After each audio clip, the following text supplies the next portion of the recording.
أعوذ بالله من الشيطان الرجيم. إن في خلق السماوات والأرض واختلاف الليل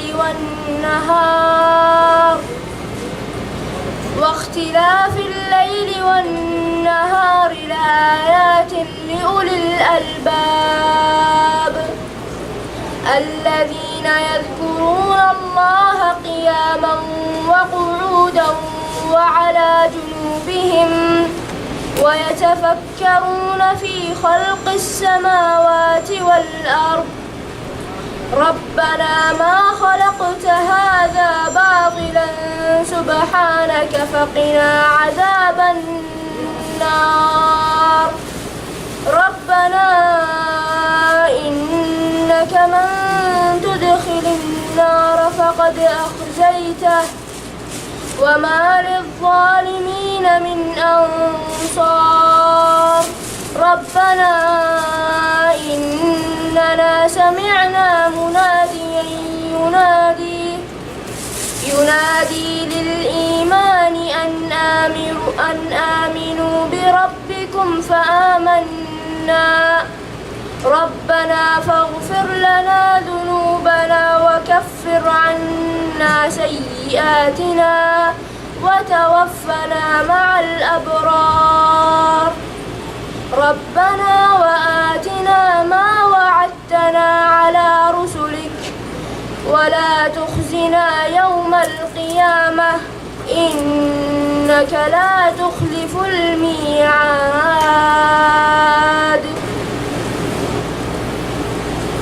السلام علیکم ورحمۃ اللہ وبرکاتہ. الحمد للہ رب العالمین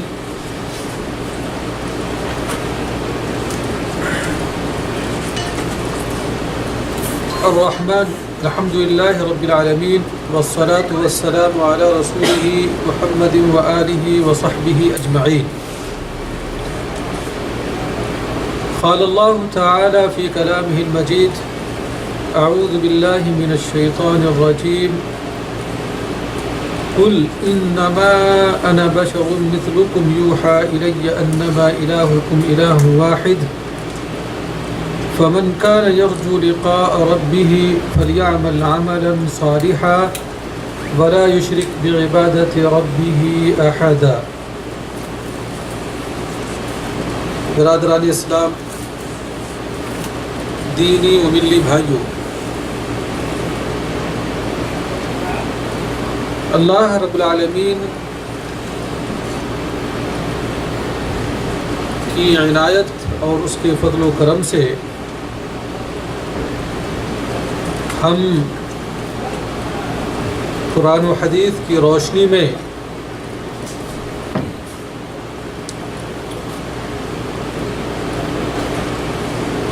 چند باتیں سننے کے لیے تشریف فرما ہے. اللہ رب العالمین سے یہی دعا ہے کہ اللہ تعالی ہمیں حق بات سننے اور اس کو اپنی زندگی میں عملی جامہ پہنانے کی توفیق عنایت فرمائے. اللہ ہمارے دلوں کو حق کو قبول کرنے کی صلاحیت عطا کرے. اللہ رب العزت ہمیں اپنے دین کو زیادہ سے زیادہ سمجھنے اور اس دین کی نشر و اشاعت کرنے کی توفیق عنایت فرمائے. گزشتہ کئی ہفتوں سے نبی صلی اللہ علیہ وسلم کی ذات ہی کے تعلق سے باتیں ہم سناتے چل رہے ہیں. آج کے اس مجلس میں بھی اللہ کے رسول صلی اللہ علیہ وسلم ہی کی تعلق سے کچھ باتیں میں رکھنے کی جسارت کروں گا.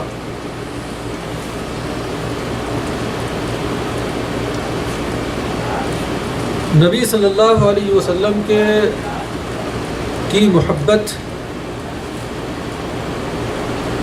کے نام پر لوگوں نے بہت سارے عقائد اور بہت ساری ایسی چیزوں کو گڑھا جن کا وجود خیر القرون کے اندر نہیں پایا جاتا، یا جن عقائد کا وجود اللہ کے رسول صلی اللہ علیہ وسلم کے صحابہ کرام کے زمانے میں نہیں پایا جاتا۔ جیسے نبی صلی اللہ علیہ وسلم نور تھے یا بشر تھے، آپ صلی اللہ علیہ وسلم وفات کر گئے یا پردہ کر گئے، یا آپ صلی اللہ علیہ وسلم عالم الغیب تھے یا نہیں تھے۔ اس طرح کی بہت سارے جو عقائد آج مسلمانوں کے اندر پائے جاتے ہیں، واللہ ان عقائد کا وجود بلکہ یہ بحث سرے ہی سے اللہ کے رسول صلی اللہ علیہ وسلم کے صحابہ کرام کے زمانے میں نہیں پائی جاتی تھی۔ آپ سیرت طیبہ کا مطالعہ کریں، صحابہ کرام کی زندگی کا مطالعہ کریں، ان کی زندگی کے اندر یہ باتیں، یہ جھگڑے اور اس طرح کی بحث بالکل نہیں پائی جاتی تھی۔ واضح طور پر ان کا یقین تھا کہ اللہ کے رسول صلی اللہ علیہ وسلم ایک انسان ہے۔ انہوں نے ان میں سے ایسے بھی لوگ تھے جنہوں نے، یا صحابہ کرام نے، اگر صحابہ کرام کو اگر لے لیں تو انہوں نے اپنی بصارت کی آنکھوں سے مشاہدہ کیا تھا کہ اللہ کے رسول صلی اللہ علیہ وسلم کا خاندان ہے، اللہ کے رسول صلی اللہ علیہ وسلم کا قبیلہ ہے، آپ صلی اللہ علیہ وسلم کھاتے اور پیتے ہیں، آپ صلی اللہ علیہ وسلم شادی کرتے ہیں، آپ صلی اللہ علیہ وسلم کو وہ عوارض اور وہ چیزیں لاحق ہوتی ہیں جو ایک عام انسان کو لاحق ہوتی ہے۔ ان ساری چیزوں کا وہ مشاہدہ کرتے تھے۔ پھر کیسے یہ بات ان کے ذہن میں آ سکتی تھی کہ پیارے نبی صلی اللہ علیہ وسلم انسان نہیں، بشر نہیں، ایک نور ہے؟ یہ بحث ان کے زمانے میں اس کا وجود ہی نہیں تھا۔ اور اسی طرح سے علم غیب کے تعلق سے وہ قرآن مجید کو پڑھا کرتے تھے۔ آپ صلی اللہ علیہ وسلم کے زمانے میں جو واقعات ہوتے ہیں، ان تمام واقعات کو انہوں نے مشاہدہ کیا کہ آپ صلی اللہ علیہ وسلم اگر واقعی عالم غیب ہوتے تو آپ صلی اللہ علیہ وسلم کی بیوی ام المومنین عائشہ صدیقہ رضی اللہ تعالی عنہ پر زنا کی تہمت لگی، اور آپ صلی اللہ علیہ وسلم کیا 40 دن تک وحی کا انتظار کرتے رہے، پریشان رہے، پورا خانوادہ رسول پریشان رہا، صحابہ کرام پریشان رہے۔ واقعی اگر آپ صلی اللہ علیہ وسلم عالم غیب ہوتے تو یہ پریشانی کا کوئی معنی نہیں رہتا، اور نہ فیصلہ کر دیتے۔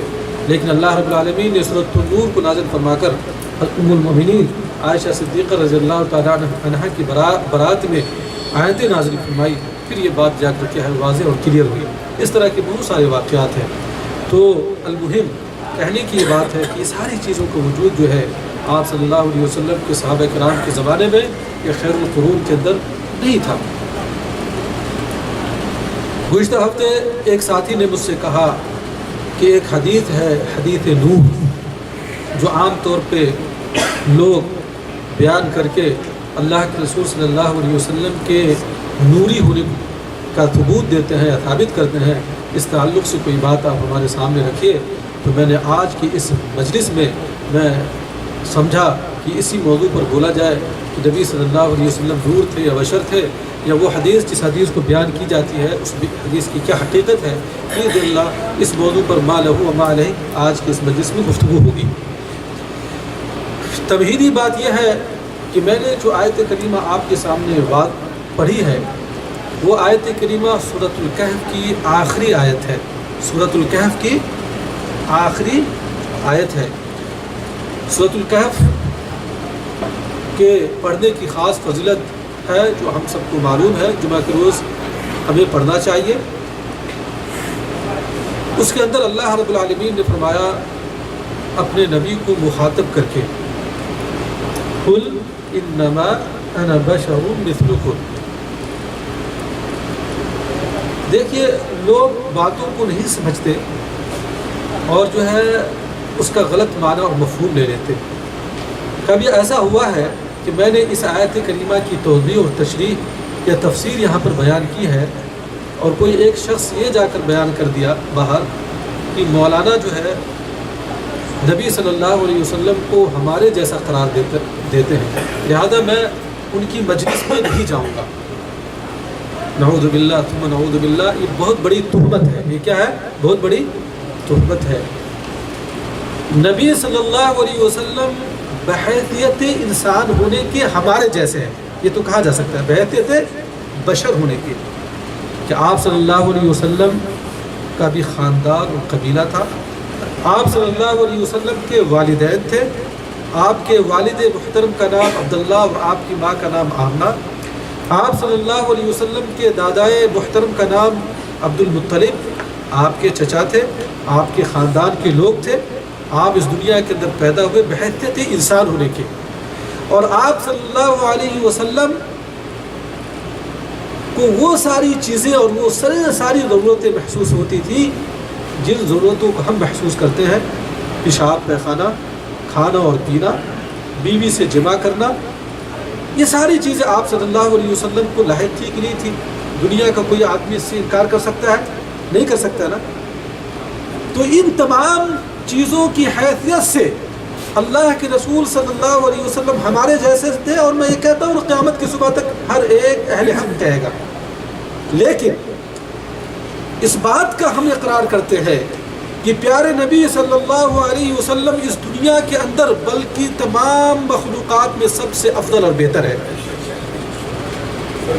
اس بات کا ہم اقرار کرتے ہیں کہ اللہ کے رسول صلی اللہ علیہ وسلم پر وحی نازل ہوتی تھی، آپ صلی اللہ علیہ وسلم تمام انبیاء میں سب سے افضل، اللہ کے رسول صلی اللہ علیہ وسلم معراج کے موقع پر تمام انبیاء کی امامت کروائی، آپ صلی اللہ علیہ وسلم قیامت کے دن تمام بنی آدم کے سردار ہوں گے، آپ صلی اللہ علیہ وسلم سب سے پہلے جنت کے اندر کیا داخل ہوں گے، آپ ہی کے لیے جنت کا دروازہ اور آپ صلی اللہ علیہ وسلم کو مقام محمود حاصل ہوگا، آپ صلی اللہ علیہ وسلم کو کوثر، جام کوثر جو پلائیں گے وہ آپ ہی صلی اللہ علیہ وسلم کو حاصل ہوگا۔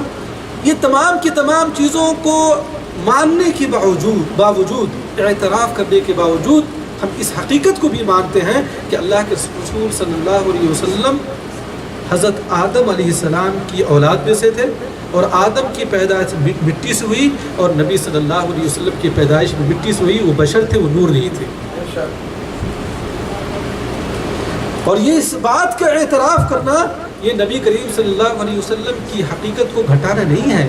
آپ قرآن کو پڑھ لیں گے، جو مشرکین تھے، جو کفار تھے، ان کا کیا اعتراض تھا؟ یہ کیسا رسول ہے، یہ کھاتا اور پیتا ہے اور پھر اپنے آپ کو نبوت کا دعویٰ کرتا ہے۔ اور دوسرے انبیاء کے تعلق سے بھی پہلے کے جو مشرکین ہیں کہ کیسا رسول ہے جو بازار کے اندر گھومتا ہے اور یہ اپنا آپ کو نبی کہلاتا ہے۔ تو مشرکین کو اس بات کا اقرار تھا، وہ مانتے تھے کہ انبیاء بھی بشر ہے، لیکن آج کے کچھ ایسے لوگ ہیں میں سے جو اپنے آپ کو مسلمان کہتے ہیں، وہ اس بات کا اقرار نہیں کرتے کہ نبی جو ہے بشر تھے، وہ انسان تھے، بلکہ وہ کہتے ہیں نبی کیا تھے؟ نور تھے۔ بات یہی تک نہیں پہنچتی، بلکہ اس سے ایک بہت بھینکر اور بہت ہی ڈینجر اور بہت ہی غلط عقیدہ پیدا ہوتا ہے جب لوگ یہ کہتے ہیں کہ اللہ کے رسول صلی اللہ علیہ وسلم نور من نور اللہ تھے۔ کیا تھے؟ نعوذ باللہ، کیا تھے؟ نور من نور اللہ، کہ اللہ کے رسول صلی اللہ علیہ وسلم اللہ کے نور میں سے ایک نور تھے۔ اس کا مطلب ہے ہم اس بات کا اقرار کرتے ہیں کہ اللہ کے رسول صلی اللہ علیہ وسلم اللہ کے ایک جز تھے۔ جز سمجھتے ہیں؟ میری اولاد میری جز ہے، مجھ سے پیدا ہوئی ہے، آپ کی اولاد آپ کی جز ہے، اور تولد اور تناسل کا سلسلہ انسانوں کے یہاں ہے کہ نہیں؟ ہمارے ماں باپ ہیں، ہمارے باپ دادا ہیں، ان سے پہلے ہیں، پھر ہمارے نیچے ہمارے پوتے پر پوتے سب ہوں گے، ہماری بیویاں ہیں، لیکن اللہ رب العزت کی ذات ان تمام چیزوں سے کیا ہے؟ پاک ہے۔ قرآن کیا کہتا ہے؟ قل هو اللہ احد اللہ الصمد لم یلد ولم یولد ولم یکن له کفوا احد۔ کہ اے نبی صلی اللہ علیہ وسلم آپ کہہ دیجئے کہ اللہ ایک ہے، اللہ ایک ہے، تمام چیزوں میں اللہ ایک ہے، اپنی صفات کے اندر، اپنی ربوبیت کے اندر، اپنی عبودیت کے اندر، تمام ناحیوں سے اللہ رب العالمین کی ذات کا یکتا اور تنہا ہے۔ لم یلد ولم یولد، اللہ رب العزت کے نزدیک تولد اور تناسل کا سلسلہ نہیں ہے کہ اللہ کسی سے پیدا کیا گیا اور یا اللہ کی اولاد ہو، ایسا نہیں ہے، یا اللہ کی بیویاں ہوں۔ یہ تو بہت بڑا جرم ہے کہ آدمی اللہ رب العالمین پہ یہ بہتان باندھے۔ ولم یکن لم یلد ولم یولد، اس سے پہلے کیا؟ قل واللہ اللہ الصمد، اللہ بے نیاز ہے، اللہ کسی کا محتاج نہیں۔ لم یلد ولم یولد ولم یکن لہ کفوا احد، اور اللہ رب العزت کے برابر اس کا ہمسر کوئی نہیں ہے مخلوق میں سے۔ بات سمجھ میں آ رہی؟ اگر ہم پیارے نبی صلی اللہ علیہ وسلم کو اللہ رب العالمین کا جز قرار دیتے ہیں یا نور من نور اللہ کہتے ہیں، تو کیا ہم اللہ رب العالمین کے کلام سے ہم روگردانی کر رہے ہیں کہ نہیں کر رہے ہیں؟ یا اللہ کے کلام سے یہ عقیدہ ٹکراتا ہے کہ نہیں ٹکراتا ہے؟ میرے بھائیو اور عزیزو، ہم نصارہ کو کافر کیوں کہتے ہیں؟ یہودیوں کو ہم کافر کیوں کہتے ہیں؟ اسی لیے تو کہتے ہیں کہ نصارہ ان کا یہ عقیدہ ہے کہ حضرت عیسیٰ علیہ السلام اللہ رب العالمین کا نعوذ باللہ بیٹا ہے کہ نہیں؟ تو ہم ان کو کافر کہتے ہیں، اور قرآن نے بھی ان کو کافر قرار دیا ہے جو اس طرح کا عقیدہ رکھتے ہیں۔ اور ہم اگر نبی صلی اللہ علیہ وسلم کی شان میں غلو کرتے ہوئے، ان کی محبت کا اقرار کرتے ہوئے، یا ان کی محبت کے دعوے دار ہو کر اگر ہم اس بات کو کہتے ہیں، تو کیا یہ ہمارا جرم نہیں ہے؟ جرم ہے، نعوذ باللہ، جانتے ہوئے یا انجانے طور پہ کس طرح کا عقیدہ آج کے مسلمان رکھتے ہیں۔ تو المہم خلاصہ کلام یہ کہ اللہ رب العزت نے قرآن مجید کے اندر فرمایا اپنے نبی کو مخاطب کرتے ہوئے، انما انا بشر مثلکم، کہ اے نبی میں تمہاری طرح، آپ کہہ دو کہ میں تمہاری طرح ایک بشر ہوں۔ قرآن کو کھول کر دیکھ لو، عربی ڈکشنری کو آپ کھول کر دیکھ لیں، بشر کے معنی کیا ہوتا ہے، بشر کے معنی کیا ہوتا ہے۔ اتنی واضح آیت ہونے کے باوجود لوگ آگے پیچھے دائیں بائیں من گڑت باتوں سے ثابت کرتے ہیں کہ اللہ کے رسول صلی اللہ علیہ وسلم انسان نہیں، نور تھے۔ فرق کیا ہے؟ یوحا الیہ، فرق کیا ہے کہ میری طرف کیا وحی کی جاتی ہے، کہ میں نبی ہوں، میں رسالت کا تاج میرے سر پر ہے۔ یوحا الیہ انما الہکم الہ واحد، یہ وحی کی جاتی ہے کہ انما الہکم الہ واحد، کہ تمہارا الہ، تمہارا معبود، تم جس کی پرستش کرتے ہو صرف و صرف وہ ایک ذات ہے، وہ اللہ احکم الحاکمین، خالق السماوات والارض کی ذات ہے۔ بات کیا پتہ چلی کہ اس آیت میں ثابت ہوا کہ نبی صلی اللہ علیہ وسلم کیا ہے؟ نور نہیں، بشر تھے۔ اسی طرح سے ایک حدیث کے اندر، صحیح حدیث کے اندر یہ آتا ہے، اللہ کے رسول صلی اللہ علیہ وسلم فرمایا کہ انما انا بشر مثلکم انسا کما تنسون، کہ میں تمہاری طرح ایک انسان ہوں، میں بھی بھولتا ہوں جس طرح سے تم بھولتے ہو، اور جب میں بھولوں تو تم مجھے کیا ہے؟ یاد دلاؤ۔ اور فعلاً نبی صلی اللہ علیہ وسلم سے بھول چوک صادر ہوئی ہے۔ اب حدیثوں کو اٹھا کر دیکھ لیں، نماز کے اندر جو ہے 4 کے بجائے 5 آپ نے پڑھا دیا ہے کہ نہیں؟ تو اس طرح کی بہت سارے دلائل ہے، شرعاً اور عقلاً یہ بات ثابت ہوتی ہے کہ اللہ کے رسول صلی اللہ علیہ وسلم ایک انسان تھے، ایک بشر تھے، اور آپ صلی اللہ علیہ وسلم کی شان میں غلو کرتے ہوئے جو آپ صلی اللہ علیہ وسلم کو بشریت سے نکالتے ہیں، وہ شرعاً بھی شرع کی مخالفت کر رہے ہیں اور عقل کی بھی مخالفت کر رہے ہیں، اور جو حقیقت ہے اس کی بھی مخالفت کر رہے ہیں۔ یہ صرف اور صرف جو ہے یہ اپنے آنکھوں پہ تالے لگائے ہوئے ہیں، یا جو لوگ جانتے ہوئے اس طرح کی باتیں کرتے ہیں، ان کا مقصد یہ ہے کہ اپنی جیب کو اور اپنے پیٹ کو کیسے بڑھے، اور کس طرح سے غلط عقائد لوگوں کے اندر پھیلا کے لوگوں کے پیسوں کو کیا ہے ایٹھے اور اپنے جہنم کو بھرے جو لوگ۔ لیکن عوام بیچاری وہ نبی کی محبت کے نام پہ، عقیدت کے نام پہ یہ لوگ ان کو کیا ہے بلیک میل کر رہے ہیں، ان کو گمراہ کر رہے ہیں۔ آج میں اسی تعلق سے چند باتیں، یہ کتاب آپ کو مولانا مقصود الحسن فیضی رحمہ اللہ کی کتاب ہے محبت رسول، حقیقت، تقاضے اور غلطیوں کی اصلاح، اس کے اندر حدیث نور کا بیان کیا گیا ہے۔ میں اس کتاب سے کچھ باتیں آپ کے سامنے بیان کرتا ہوں، آپ لوگ غور سے سنیں۔ وہ یہ ہے، ایک حدیث ہے جابر بن عبداللہ، معروف راوی ہیں، ان سے روایت کی جاتی ہے، جابر بن عبداللہ سے روایت ہے کہ اللہ کے رسول صلی اللہ علیہ وسلم نے ارشاد فرمایا۔ پہلے اس کو آپ سنیں، پھر اس پہ بات ہوگی. اور میں چاہوں گا کہ اسی کتاب میں مقید رہ کے اس کے مالہو و مالہ پہ گفتگو کروں. مختصر وقت میں بہت ساری باتیں اور موٹی موٹی باتیں اور بنیادی باتیں جو ہے ہمیں معلوم ہو جائے گی, اور وہ جو حدیث نور بیان کر کے جو لوگوں کو گمراہ کیا جاتا ہے اس کی حقیقت بھی آپ کے سامنے بالکل تشت ازبام ہو جائے گی, بالکل واضح ہو جائے گی. وہ یہ ہے کہ اللہ کے رسول صلی اللہ علیہ وسلم نے ارشاد فرمایا کہ اے جابر, سب سے پہلے اللہ تعالیٰ نے تیرے نبی کے نور کو پیدا کیا. یہ بات بہت زیادہ سنتے ہوں گے آپ لوگ, وہی حدیث ہے. پھر وہ نور قدرت الہیہ سے جہاں منظور ہوا سیر کرتا رہا. اس وقت نہ لوح و قلم کا وجود تھا اور نہ ہی جنت و دوزخ کا, ٹھیک ہے, کسی چیز کا وجود نہیں تھا پہلے نبی. نہ فرشتے تھے اور نہ ہی آسمان و زمین, نہ ہی جن و انس اور نہ ہی سورج و چاند. پھر جب اللہ تعالیٰ نے مخلوق کو پیدا کرنا چاہا تو اس نور کے 4 حصے کیے. اس نور کے کتنے حصے کیے؟ 4 حصے کیے. غور سے سنیں گے, نیند نہ آئے آپ لوگوں کو. ایک حصہ سے قلم کو پیدا فرمایا, دوسرے سے لوح کو, لوح سمجھتے ہیں, لوح سمجھتے ہیں, جس تختی جس کو آپ کہتے ہیں جس پہ لکھا جاتا ہے. تیسرے سے عرش کو, نعوذ باللہ, جس عرش پہ اللہ رب العالمین. اور چوتھے سے سارے مخلوق پیدا کی گئی. ٹھیک ہے, یہ حدیث عام طور پہ نبی صلی اللہ علیہ وسلم کے نور ہونے پر جو ہے دلیل کے طور پہ گمراہ لوگ یا اہل باطل لوگ پیش کرتے ہیں. اب اس کی حقیقت کو ہم سمجھتے ہیں. اس حدیث کے لیے امام عبدالرزاق ابن حمام الصنعانی کا حوالہ دیا جاتا ہے. ایک ان کی کتاب ہے مصنف عبدالرزاق اور دیگر کتابیں ہیں, ان کا حوالہ دیا جاتا ہے. مزید یہ بھی سنیے کہ نور کب پیدا کیا گیا. اس سے متعلق یوں کہا جاتا ہے, ایک اور حدیث بیان کی نور کب پیدا کیا.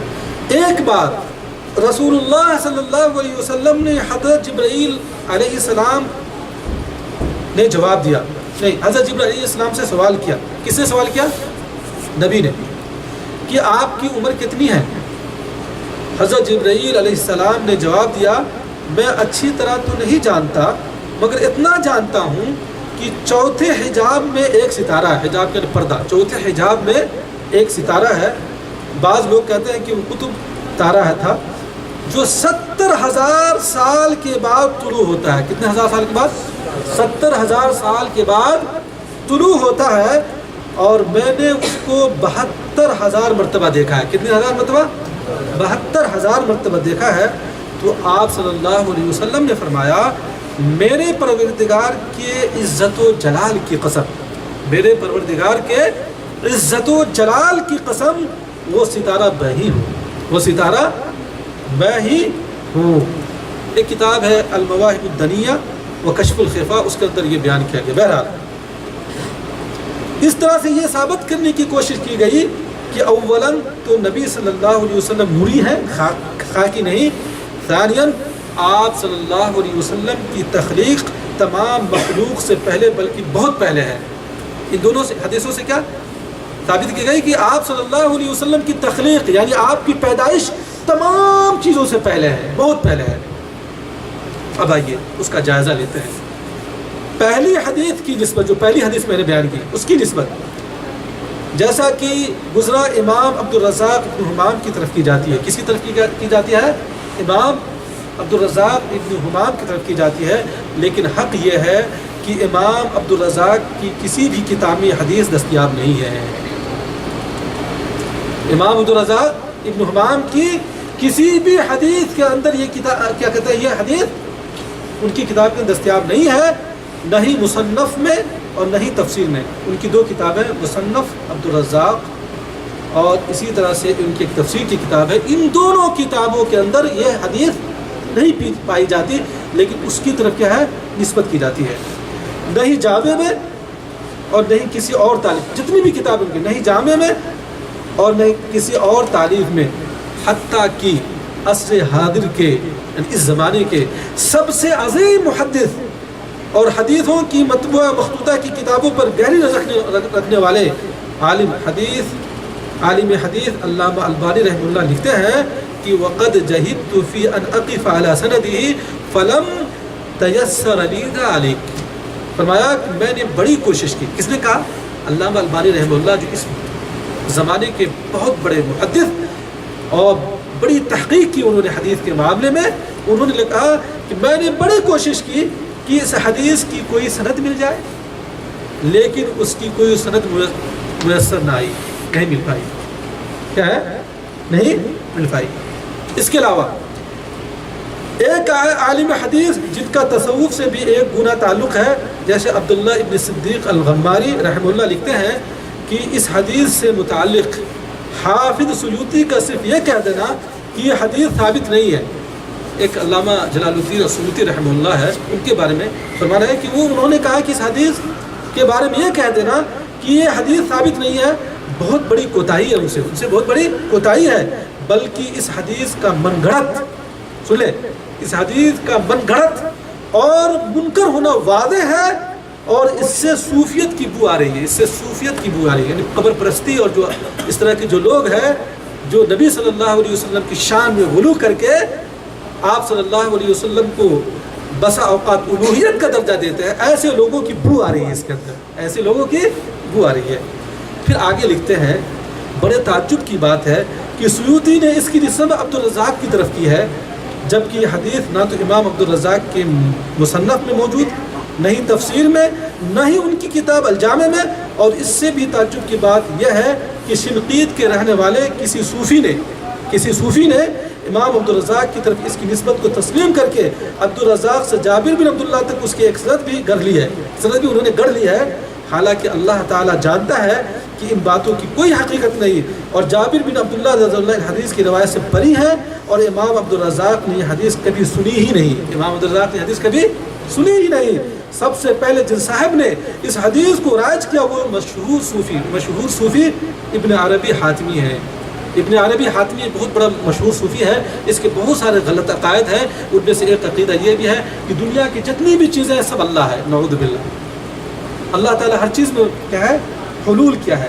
یہ کفری عقیدہ ہے، یہ کفری عقیدہ ہے. اللہ رب العالمین اپنی مخلوق سے کیا ہے؟ الگ ہے. اللہ رب العالمین 7ویں آسمان پر عرش پر کیا ہے؟ مستوی ہے. اللہ کی ذات اس بات سے پاک ہے کہ اپنی مخلوق کے اندر حلول کیا. نعوذ باللہ. یہ اس عقیدے کا اس نے جو ہے، اب یہ پتہ نہیں کہ انہوں نے یہ حدیث کس سے سنی ہے، یہ صوفی شخص نے اس کو بیان کیا.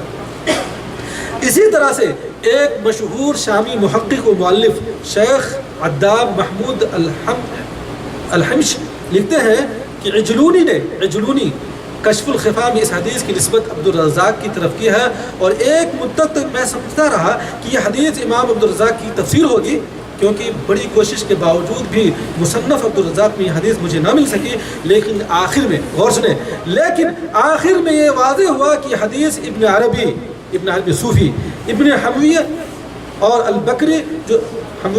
البکری جو سب کے سب مشہور صوفی ہیں، ان کے عجائبات میں سے ہیں. کیا سمجھ میں آیا؟ جو اس طرح کے عقائد رکھنے والے ہیں وہ اللہ کے رسول صلی اللہ علیہ وسلم کی طرف یہ حدیث کیا ہے؟ گڑی ہے. یہ نبی صلی اللہ علیہ وسلم کا قول نہیں ہے، اور جابر بن عبداللہ سے کیا یہ حدیث کیا ہے؟ مروی نہیں ہے. اور پھر انہوں نے صحابی کتاب میں ایک بات لکھی ہے، ایک حدیث پر انہوں نے لکھا کہ ایک حدیث پر نظر ڈالنے کا موقع ملا اور مصنف کی 11 جلدیں ختم ہو گئی. کون لکھتے ہیں؟ یہ صحابی کتاب مقیم شیخ ہمارے فیضی صاحبی لکھتے ہیں کہ ایک ضرورت کے تحت کوئی ضرورت مجھے پیش آئی، اور میں نے مصنف عبدالرزاق کی ایک حدیث پر نظر ڈالنے کے لیے موقع ملا، اور مصنف کی 11 جلدیں ختم ہو گئی. مصنف عبدالرزاق 11 جلدوں پر مشتمل ہے. کتنی جلدوں پر؟ 11 جلدوں پر مشتمل ہوگی. لیکن اس حدیث کا سراغ کہیں نہیں ملا. وہ خود کہتے ہیں اس حدیث کا سراغ کہیں نہیں، جس سے معلوم ہوتا ہے کہ یہ حدیث من گھڑت ہے. حدیث کی کسی بھی کتاب میں اس کا وجود نہیں، بلکہ ایسا محسوس ہوتا ہے کہ کسی دشمن دین نے اس حدیث کو گھڑ کر لوگوں میں عام کیا، اور لوگوں نے نبی صلی اللہ علیہ وسلم کی محبت اور بیان کرنے والے سے حسن ظن کی بنیاد پر اسے قبول کر لیا. اور چونکہ اس کا تعلق فضائل سے تھا، اس لیے اس کی چھان بین کی ضرورت محسوس نہیں کی. اور واقعہ اب یہی ہے کہ ایک زمانہ تک اس جھوٹی اور من گھڑت حدیث کی حیثیت صرف فضائل ہی کی رہی، اس لیے کہ کسی بھی عالم نے اس پر کسی عقیدہ کی بنیاد نہ رکھی، لیکن جب یہی حدیث عام ہوئی تو صوفیہ، قبر پرستوں نے اور ان سے متاثر ہندوستانی واعظین نے اسے کچھ اور ہی رنگ دے دیا، اور پھر انہوں نے ایک شعر لکھا ہے کہ ذرا سی بات تھی اندیشہ عجم نے جسے، ذرا سی بات تھی اندیشہ عجم نے جسے، عجم سمجھتے ہیں عربوں کے علاوہ جو عجم ہے، جو ہندوستان، پاکستان، بنگلہ دیش کو کہا جاتا ہے عجم، اور عجبی کے معنی ہوتا ہے گونگا. کیا ہوتا ہے؟ گونگا. عرب کے لوگ اپنے آپ کو فصیح اللسان سمجھتے ہیں، اس زمانے میں سمجھتے تھے اور ابھی کے بھی لوگ سمجھتے ہیں کہ ہم جو زباندان ہیں. اور آپ جانتے ہیں کہ اللہ کے رسول صلی اللہ علیہ وسلم کو جو معجزہ دیا گیا وہ کیا ہے؟ قرآن مجید دیا گیا، جو فصاحت اور بلاغت سے پر جو کتاب ہے. اور اللہ رب العالمین نے یہ چیلنج کیا پورے عرب کو کہ اس جیسی ایک ہی صورت جو ہے پیش کر دو، وہ کیا ہے؟ اس چیلنج کو قبول نہ کر سکے، قیامت تک قبول نہیں کر سکتے، اس لیے کہ اللہ کا کلام ہے. اور یہی نہیں بلکہ اللہ رب العالمین نے فرمایا کہ قُلْ لَئِنِ اجْتَمَعَتِ الْإِنسُ وَالْجِنُّ عَلَىٰ أَن يَأْتُوا بِمِثْلِ هَٰذَا الْقُرْآنِ لَا يَأْتُونَ بِمِثْلِهِ وَلَوْ كَانَ بَعْضُهُمْ لِبَعْضٍ ظَهِيرًا، کہ اگر انسان اور جن اکٹھا ہو جائے اس جیسی کتاب کو لانے کے لیے تو نہیں لا سکتے، نہیں پیش کر سکتے، تاکہ آپس میں ایک دوسرے کے مددگار بھی بن جائے. وہ یہ قرآن کیا ایک ایسی آیت بھی نہیں بلا سکتے. تو کہنے کا اصل مطلب ہے کہ اس زمانے میں عرب جو اپنے آپ کو کیا فصاحت و بلاغت کے امام اپنے آپ کو قرار دیتے تھے، اور ادھر کے جو لوگ ہیں ان کو کیا کہتے ہیں؟ گونگا سمجھتے تھے، اور آج بھی سمجھتے ہیں ہمیں گونگا، ہے کہ نہیں؟ تو کہنے کا اصل مطلب ہے وہ زبان میں بہت ہی ماہر تھے، زبان میں بہت ماہر تھے. اسی لیے اللہ رب العالمین نے اس وقت کے تناظر میں اور جس چیز کی ضرورت تھی، اللہ رب العالمین نے ایک عظیم معجزہ ہم سب کے حبیب پیارے نبی محمد عربی صلی اللہ علیہ وسلم کو دیا. وہ معجزہ کیا ہے؟ قرآن کی صورت میں. آپ کو معلوم ہے حضرت عیسیٰ علیہ السلام کے زمانے میں طب کا دورہ تھا، تو اللہ رب العالمین نے اس وقت کی جو حالت تھی اس کے مطابق حضرت عیسیٰ علیہ السلام کو کیا معجزہ دیا کہ وہ جو ہے کوڑیوں کو شفا دے دیتے تھے اللہ رب العالمین کے حکم سے، یہاں تک کہ مردوں کو زندہ کر دیتے تھے اللہ رب العالمین کے حکم سے. ان کے اندر طاقت نہیں، اللہ نے ان کو یہ معجزہ دیا تھا اللہ کے حکم سے. تو حالات کے مطابق اللہ رب العالمین ہر زمانے میں انبیاء کو کیا معجزہ عطا کیا. ہم سب کے حبیب پیارے نبی صلی اللہ علیہ وسلم کو کئی معجزہ عطا کیے گئے. ان تمام معجزوں میں سب سے بڑا معجزہ کیا ہے؟ قرآن کی صورت میں ہے، جس چیلنج کو قیامت تک کوئی قبول نہیں کر سکتا. تو اسی کو کہا کہ ذرا سی بات تھی اندیشہ عجم نے جسے بڑھا دیا فقط زیب داستہ کے لیے، بڑھا دیا جسے فقط زیب داستہ کے لیے. خلاصہ کلام یہ کہ علماء کی گزشتہ تصحیحات سے پتہ چلتا ہے کہ یہ حدیث جھوٹی اور من گھڑت ہے، کسی بھی کتاب حدیث میں اس کا وجود نہیں. اس لیے اس پر کسی عقیدہ کی بنیاد رکھنا اور قرآن و حدیث اور تاریخ سے ثابت شدہ حقیقت کو بالائے طاق رکھنا ہٹ دھرمی اور ضد کے علاوہ اور کچھ بھی نہیں. اس من گھڑت حدیث پر متعدد ملاحظے ہو سکتے ہیں جن کا یہ مختصر رسالہ متحمل نہیں، یعنی کتاب متحمل نہیں. البتہ ناظرین کو، یعنی انہوں نے کتاب لکھا کہ جو پڑھنے والے کو، لیکن میں یہ کہہ رہا ہوں انہی کے زبان میں جو البتہ سامعین کے لیے، ابھی آپ لوگوں کے لیے ان دو باتوں کی طرف توجہ دلاؤں گا جو بالکل واضح ہے. یعنی یہ جو حدیث بیان کی گئی ہے یہ حدیث من گھڑت ہے، اس کے تعلق سے قرآن حدیث کے تو دلائل ہی ہیں. انہوں نے کہا کہ دو ایسی چیزیں میں بیان کرتا ہوں جن سے بات جو ہے بالکل واضح ہو جائے گی، دودھ کا دودھ اور پانی کا پانی ہو جائے گا کہ یہ جو ہے حدیث من گھڑت ہے. یہ دو چیزیں بیان کر کے میں بھی اپنی بات کو ختم کروں گا، توجہ سے سنیں. یہ دو باتیں بہت لمبی نہیں ہے، مختصر ہے اور بات بالکل واضح ہو جائے گی. پہلی بات، یہ حدیث قرآن و حدیث اور تاریخ سے ثابت شدہ مسلمات کے خلاف ہے. کیا؟ قرآن و حدیث. ہمارے لیے دلائل کیا ہے؟ اللہ کی کتاب اور پیارے نبی صلی اللہ علیہ وسلم کی سنت، اور تاریخ سے ثابت شدہ مسلمات. مسلمات سمجھتے ہیں جو بالکل واضح ہو، جس بات کا لوگوں نے اقرار کر لیا، مان لیا، اس کے کیا ہے؟ یہ خلاف ہے. پہلی بات، نبی صلی اللہ علیہ وسلم اولاد اعظم سے ہیں جیسا کہ میں نے بھی بیان کیا، اور آدم علیہ السلام کی تخلیق قرآن و حدیث کی روح سے مٹی سے ہے. اس کا کوئی انکار کر سکتا ہے؟ نہیں کر سکتا. اور مٹی سے ہونے کے باوجود آدم علیہ السلام مسجود ملائک بھی ہیں. سبحان اللہ. آدم علیہ السلام کو اللہ رب العالمین نے مٹی سے پیدا کیا، باوجود اس کے اللہ رب العالمین حضرت آدم علیہ السلام کو سجدہ کروایا. کس سے؟ ملائکہ سے، نور سے. جو نور سے جو پیدا کیے گئے ان کو کیا ہے؟ سجدہ کروایا. تو اگر فرشتوں کا نور سے ہونا حضرت آدم علیہ السلام پر ان کی فضیلت کا سبب نہ بن سکا، ٹھیک ہے، تو ہمارے نبی صلی اللہ علیہ وسلم کا مٹی سے پیدا ہونا بھی آپ کی منزل و مقام کو کچھ کم نہیں کرتا. ہاں بھائی، حضرت آدم علیہ السلام مٹی سے پیدا کیے، اس کے باوجود بھی ان کی حیثیت کم نہیں ہوئی. اور ملائکہ نے حضرت آدم علیہ السلام کا سجدہ کیا، تو کیا آپ صلی اللہ علیہ وسلم کا مٹی ہونا آپ کے مقام مرتبہ کو کم کرتا ہے؟ ہرگز نہیں، یہ خام خیالی ہے۔ اس کی وضاحت کرتے ہوئے شیخ الاسلام امام ابن تیمیہ رحمہ اللہ فرماتے ہیں، بہت بڑے عالم ہیں امام ابن تیمیہ، جن کی بہت ساری کتابیں ہیں، اور صوفیہ اور قبر پرستوں بھی انہوں نے بہت زیادہ ضرب لگائی ہے، اور بہت بڑے، اسی لیے سب سے زیادہ انہیں گالیاں دیتے ہیں یہ لوگ۔ یہ ہے کہ نبی صلی اللہ علیہ وسلم کی پیدائش بھی اسی چیز سے ہے جس سے عام بشر کی پیدائش ہے۔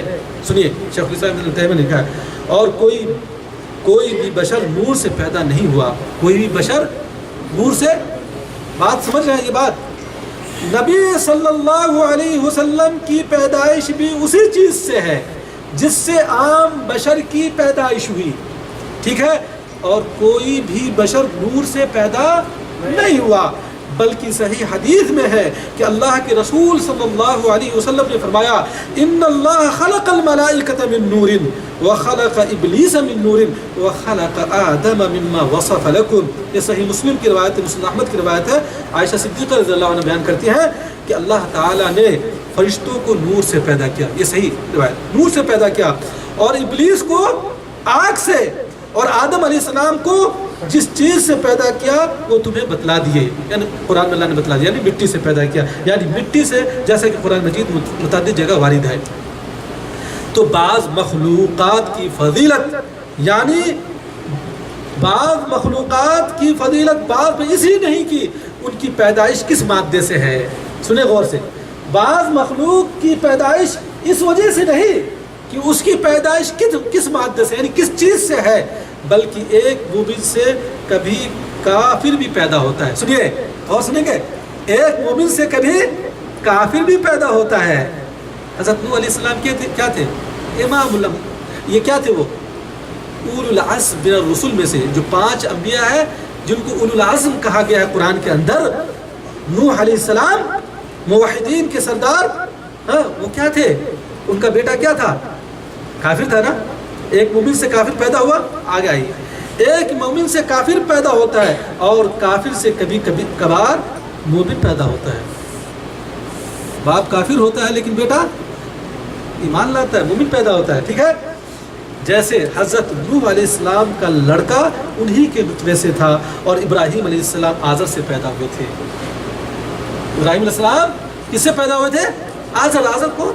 آزر کون؟ کافر، وہ کافروں کا سردار، بتوں کو بھیجتا تھا، بتوں کو بناتا تھا، نہیں؟ سبحان اللہ۔ آدم علیہ السلام کو اللہ تعالیٰ نے مٹی سے پیدا فرمایا، چنانچہ جب ان کا ڈھانچہ بنایا اور ان کے اندر اپنی طرف سے روح پھونکی، پھر فرشتوں سے سجدہ کرا کے، ہر چیز کا نام سکھا کر، اپنے دست مبارک سے پیدا کر کے، اور ان کے علاوہ دیگر امور کے ذریعے انہیں فرشتوں پر فضیلت بخشی، تو معلوم ہوا کہ آدم علیہ السلام اور ان کی نیک ذریت فرشتوں سے افضل ہیں۔ آدم علیہ السلام اور ان کی نیک ذریت، سب لوگ نہیں، کافر و مشرک، فاسق و فاجر نہیں، بلکہ نیک مومنین کیا فرشتوں سے افضل ہے، اگرچہ ان کی پیدائش مٹی سے ہے اور فرشتوں کی پیدائش نور سے ہے۔ تو مادے سے کوئی فرق نہیں پڑتا۔ جو لوگ پیارے نبی صلی اللہ علیہ وسلم کو مٹی سے پیدا ہونے پر کہنے پر واویلا مچاتے ہیں اور بڑی بڑی باتیں کرتے ہیں، ان کو یہ بات کیا ہے سمجھنی چاہیے۔ اب دوسری بات، اس حدیث کے تعلق سے دوسری بات، صحیح حدیث سے پتہ چلتا ہے کہ مخلوقات میں سب سے پہلے اللہ تعالیٰ نے قلم کو پیدا فرمایا۔ میں نے گزشتہ ہفتے آپ کے سامنے یہ بات واضح کی تھی کہ کبھی بھی صحیح حدیث،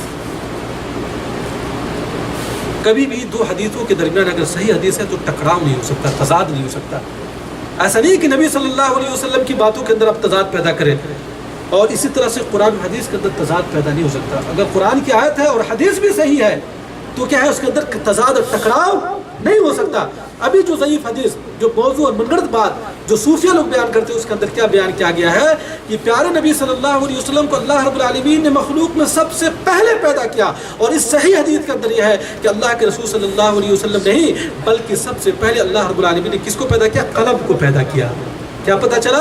اس صحیح حدیث اور منگڑت کے اندر ٹکراؤ ہے کہ نہیں؟ یہ اس بات کی واضح اور روشن دلیل ہے کہ یہ منگڑت بات ہے، موضوع نبی کا قول نہیں ہے، یہ نبی کی بات نہیں آئی۔ اسی کو آگے پڑھیں، فرمایا اللہ کے رسول صلی اللہ علیہ وسلم کا ارشاد ہے، ان اول ما خلق اللہ القلم، ان اول ما خلق اللہ القلم فقال له اكتب قال رب وماذا اكتب قال اكتب مقادير كل شيء حتى تقوم الساعة. یہ حدیث کہاں ہے؟ سنن ابو داود کے اندر، اسی طرح سے سنن ترمذی کے اندر اور مسند احمد کے اندر، اور کئی حدیث کی جو مشہور معروف کتابیں ہیں. اور وہ کہاں تھی؟ وہ حدیث کو وجود ہی نہیں ملا. لوگوں نے بیان کیا کہ عبدالرزاق نے اپنی مصنف کے اندر بیان کیا، اپنی کتابوں، علماء محققین نے چھان کر واضح طور پہ رکھ دیا کہ بات من گھڑت ہے، اور امام عبدالرزاق کی کسی بھی کتاب کے اندر اس حدیث کا وجود نہیں پایا جاتا. اور برعکس اس کے صحیح حدیث کا وجود کس کے اندر ہے؟ جو حدیث کی مشہور و معروف کتاب ہے سنن ترمذی، مسند احمد اور دوسری کتابوں کے اندر ہے. تو فرمایا کہ سب سے پہلے اللہ تعالیٰ نے کس کو پیدا کیا؟ قلم کو پیدا فرمایا. پھر اس کو حکم دیا کہ لکھو. قلم کو کہا؟ کیا کہا؟ لکھو. قلم نے سوال کیا کہ اے رب میں کیا لکھوں؟ اللہ تعالیٰ نے فرمایا قیامت تک کی ہر مخلوق کی تقدیر کو لکھو. قیامت تک کی ہر مخلوق کی تقدیر کو لکھو. نبی صلی اللہ علیہ وسلم کو فرمان ہے. یہ صحیح حدیث اس مسئلے پر بالکل صریح ہے کہ ہر چیز سے پہلے اللہ تعالیٰ نے قلم پیدا فرمایا اور اس کے ذریعے سے ہر چیز کی تقدیر لکھی. پھر مخلوقات کی پیدائش کی باری آئی، جبکہ جو من گھڑت حدیث ہے اور موضوع حدیث سے پتہ چلتا ہے کہ نبی صلی اللہ علیہ وسلم کا نور سب سے قبل پیدا کیا گیا. من گھڑت سے پیدا، یہ حدیث، یہ اس حدیث کی جھوٹ اور من گھڑت ہونے کی دلیل ہے. یہ واضح ہوئی بات کی نہیں ہوئی کلیئر کہ ابھی بھی کوئی خفا رہ گیا؟ کہ صحیح حدیث کے اندر یہ بات واضح ہے. اللہ کے رسول صلی اللہ علیہ وسلم نے فرمایا کہ اللہ رب العالمین نے سب سے پہلے کس کو پیدا کیا؟ قلم کو پیدا کیا، اور قیامت تک کی مخلوق کی تقریر کو لکھنے کے لیے کہا. اور اس حدیث کے اندر یہ کہ اللہ نے سب سے پہلے کیا؟ نبی صلی اللہ علیہ وسلم کو پیدا کیا. ٹکراؤ ہے کہ نہیں؟ اب ایک دوسری بات اس حدیث کی مخالفت، کیا ساری مخلوق نوری ہے؟ اس حدیث کے اندر فرمایا کہ ساری مخلوق نوری ہے. اب آئیے اس حدیث سے پتہ چلتا ہے کہ ساری مخلوق جو بھی من گھڑت حدیث ہے، حتیٰ کہ عرش و کرسی بھی نبی صلی اللہ علیہ وسلم کے نور سے پیدا کی گئی. نعوذ باللہ. اس حدیث سے کیا پتہ چلتا ہے؟ جو من گھڑت حدیث جو میں نے بیان کیا کہ ساری کی ساری مخلوق کیا نور ہے، حتیٰ کہ اللہ رب العالمین کا عرش اور کرسی بھی کیا ہے؟ نبی صلی اللہ علیہ وسلم کے نور سے پیدا کیے گئے. بلکہ انسان، جن اور شیاطین بھی اسی نور سے پیدا ہوئے. آپ اس حدیث کو غور سے سنیں نا.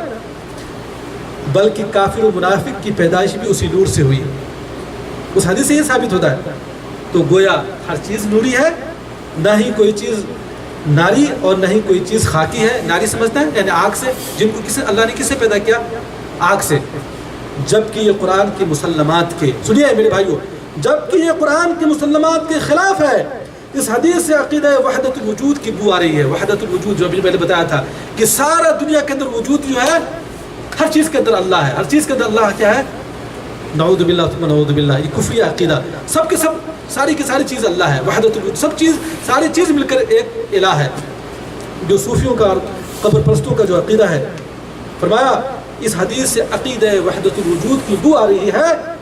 ایسا لگتا ہے کہ کسی الحادی ذہن رکھنے اور والے صوفی نے اپنے عقیدے کو تقویت دینے کے لیے حدیث کو گڑھا ہے. الحادی سمجھتے ہیں؟ جو اللہ رب العالمین کے وجود کا منکر ہو، جو اللہ رب العالمین کو نہیں مانتے، اس کو کیا الحادی کا ملحد کہا جاتا ہے. کیا کہا جاتا ہے؟ ملحد. اور ایسے لوگ دنیا کے اندر بہت کم ہیں. دنیا کے اندر گرچہ لوگ دوسروں کی عبادت کرتے ہیں، اللہ رب العالمین کی عبودیت کے اندر جو ہے غیر اللہ کو شریک ٹھہراتے ہیں اور عبادت کے نت نئے طریقے لوگوں نے اپنا لیے ہیں. لیکن دنیا کے اندر کہتے ہیں آٹے میں نمک کے برابر ایسے لوگ ہیں جو لوگ اللہ کے وجود کا انکار کرتے ہیں. الحمدللہ دنیا کے اندر حتیٰ کہ ہندوازم ہو، کرسچینٹی ہو، یا اسی طرح سے آپ کو جو ہے بدھسٹ ہو، جتنے بھی مذاہب باطلہ ہے اسلام کے علاوہ، یہ تمام کے تمام لوگ اس بات کا اقرار کرتے ہیں کہ اس کائنات کا کوئی خالق و مالک ہے، اس کا کوئی وجود موجود ہے. ایک اتنی بڑی کائنات، یہ زمین و آسمان، یہ سورج اور چاند ستارے، یہ آکاش اور دھرتی، یہ دنیا میں ایسے وجود نہیں پا گئے، بلکہ ان کا کوئی موجد ہے. اس سسٹم کو کوئی چلانے والا ہے. لیکن کچھ ایسے لوگ ہیں جو ملحد ہیں، جو اللہ کے وجود کا انکار کرتے ہیں، کہتے ہیں کہ دنیا جو ہے اپنے آپ پیدا ہوگی. کتنی بڑی بیوقوفی ہے، دنیا اپنے آپ پیدا ہوگی. یہ فطری طور پہ دنیا پیدا ہوگی. اس سے بڑی بھی بیوقوفی ہو سکتی ہے, حماقت کی بات ہو سکتی ہے, ہر کسی نہیں ہو سکتی. جب دنیا کی چھوٹی سے چھوٹی چیز خود وجود میں نہیں آ سکتی تو اتنی بڑی کائنات, یہ زمین و آسمان, یہ سورج اور چاند ستارے اور یہ سسٹم, یہ نظام, یہ کائنات کے نظام کیسے خود چل سکتا ہے؟ یہ حماقت کی بات ہے. تو فرمایا کہ ایسا لگتا ہے کہ کسی الہادی دھیان رکھنے والے صوفی نے اپنے عقیدے کو تقویت دینے کے لیے اس حدیث کو گھڑا ہے. بات سمجھ پا رہی ہے؟ اور فرمایا بہت ممکن ہے یہ حدیث شیعوں نے لی گئی ہے. بہرحال میرے بھائیوں, اس تعلق سے بہت ساری باتیں کی جا سکتی ہے. خلاصہ کلام یہ کہ یہ حدیث نور کی کوئی حیثیت نہیں, بلکہ اسے ایک افسانہ کہنا, ایک افسانہ سمجھتے ہو, افسانہ کہنا زیادہ بہتر ہوگا. چہ جائے کہ اس سے کوئی عقیدہ ثابت کیا جائے, چہ جائے کہ کوئی اسے عقیدہ ثابت کیا جائے. ان باتوں سے کا خلاصہ کیا ہے کہ جو حدیث نور پیش کیا جاتا ہے اور لوگوں کو گمراہ کیا جاتا ہے, اور پیارے نبی محمد عربی صلی اللہ علیہ وسلم کی شان میں غلو کرتے ہوئے, آپ صلی اللہ علیہ وسلم کی محبت کی دعویداری کرتے ہوئے اللہ کے رسول صلی اللہ علیہ وسلم کے تعلق سے جو فاسد اور باطل عقائد پیش کیے جاتے ہیں, یہ ساری کی ساری چیزیں باطل ہیں. اور میں نے حقائق کی روشنی میں اور واضح دلائل کی روشنی میں آپ کے سامنے بات ثابت کی ہے کہ یہ حدیث نور کیا ہے, یہ من گھڑت اور موضوع اور یہ کہتے ہیں صوفیوں اور کیا کہتے ہیں الہادی دھیان رکھنے والوں کے نے لوگوں کو گمراہ کرنے کے لیے نبی صلی اللہ علیہ وسلم کے تعلق سے نبی صلی اللہ علیہ وسلم کی طرف یہ حدیث کیا ہے گڑھ دی ہے, منسوب کر دی ہے, جبکہ یہ حدیث جو ہے حقائق کے خلاف ہے, مسلمات کے خلاف ہے, قرآن و حدیث کے خلاف ہے, اسی طرح جو ہے صحیح حدیثوں کے خلاف ہے. اگر اس بات کو مان لیا جائے تو نعوذ باللہ ثم نعوذ باللہ دنیا کے اندر جتنی بھی مخلوقات ہیں سب کے سب نوری ثابت ہو جائیں گے. اللہ رب العزت سے دعا ہے